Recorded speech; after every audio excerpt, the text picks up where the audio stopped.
ഊതുപുകയുന്ന Arabian മണ്ണിൽ വെച്ച് തന്നെ ലയണൽ ആന്ദ്രേസ് മെസ്സി ഫുട്ബോൾ പൂർത്തിയാക്കണമെന്നത് കാലത്തിന്റെ നിയോഗമായിരിക്കണം. ഇതിഹാസത്തിലേക്കുള്ള വഴിയിൽ ലോക കിരീടത്തിന്റെ മേമ്പൊടി വേണമെന്ന് ശാഠ്യം പിടിച്ചവർക്ക് നേരെ അയാൾ ഒരു ഡേറ്റ് കൊത്തിവെച്ചു. 18/12/2022.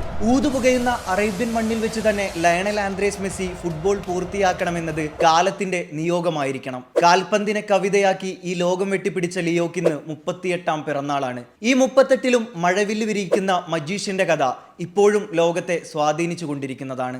റൊസാരിയോയിൽ നിന്നുത്ഭവിച്ച പ്രപഞ്ചത്തിനും ചരിത്രത്തിനും മേൽ പടർന്നൊഴുകിയ ഒരു നീല നദിക്കരികെ അതിശയത്തോടെ കാലമിരുന്നു. ഹോർമോൺ കുറവ് തളർത്തിയ ഒരു കുഞ്ഞിനെ നെഞ്ചോട് ചേർത്ത് പിടിച്ച അച്ഛനോട് വിഷമിക്കരുത്, 35ാം വയസ്സിന് ശേഷം അവനെ തേടിയൊരു രാജയോഗം വരാനുണ്ടെന്ന് ബ്യൂണസ് അയേഴ്സിലെ ഒരു മുത്തശ്ശിയെങ്കിലും പറഞ്ഞു കാണണം.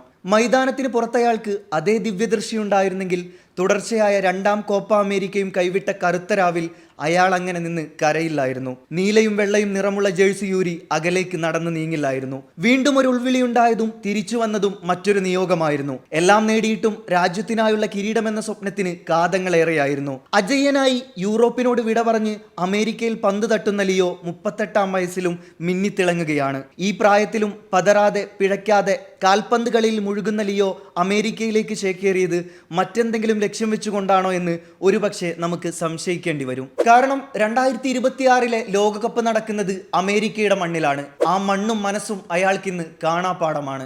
നേട്ടങ്ങളെക്കാൾ ലിയണൽ ആന്ദ്രേസ് മെസ്സി ഒരു അനുഭവമാണ്, അനിർവചനീയമായ അനുഭവം. ശാന്തമായിരുന്ന് ടെലിവിഷൻ സ്ക്രീനിൽ കണ്ണു നട്ട് ആ കുറിയ മനുഷ്യന്റെ പന്താട്ടം കാണുക എന്നത് ലോകത്തിലെ ഏറ്റവും മനോഹരമായ കാഴ്ചകളിലൊന്നാണ്. അത് ഒരാനന്ദം കൂടിയാണ്. ആ ആനന്ദവും അനുഭവങ്ങളും അവസാനിപ്പിക്കാൻ ഗ്രേറ്റസ്റ്റ് ഓഫ് ഓൾ ടൈം കണ്ണുവെക്കുന്നത് 2026 വരാനിരിക്കുന്ന ലോകകപ്പ് തന്നെയായിരിക്കാം. വരുന്ന ലോകകപ്പിലും ലിയോ പന്ത് തട്ടുന്നുണ്ടെങ്കിൽ പ്രായമെത്രയായാലും 4 കുമ്മായ വരയ്ക്കുള്ളിൽ സാധ്യമായതെല്ലാം അയാൾ പുറത്തെടുക്കും. തന്റേതായ നിമിഷങ്ങളിൽ അത്ഭുതങ്ങൾ കാണിക്കാനുള്ള വൈഭവം, അതിന്റെ ഉത്തമ ദൃഷ്ടാന്തങ്ങളായിട്ടുള്ള ഭൂതകാലം, അതെല്ലാം അയാൾക്ക് വേണ്ടി വീണ്ടും വീണ്ടും ഉറക്കമൊഴിക്കാൻ നിങ്ങളെ പ്രേരിപ്പിച്ചുകൊണ്ടേയിരിക്കും. കാരണം ഒരു ജനതയുടെ ജീവിതത്തെ, സ്വപ്നങ്ങളെ, ഭാവനകളെ ഇത്രമേൽ വേട്ടയാടിയ മറ്റൊരു പന്താട്ടക്കാരനും ഇന്ന് ലോകത്ത് ജീവിച്ചിരിപ്പില്ല.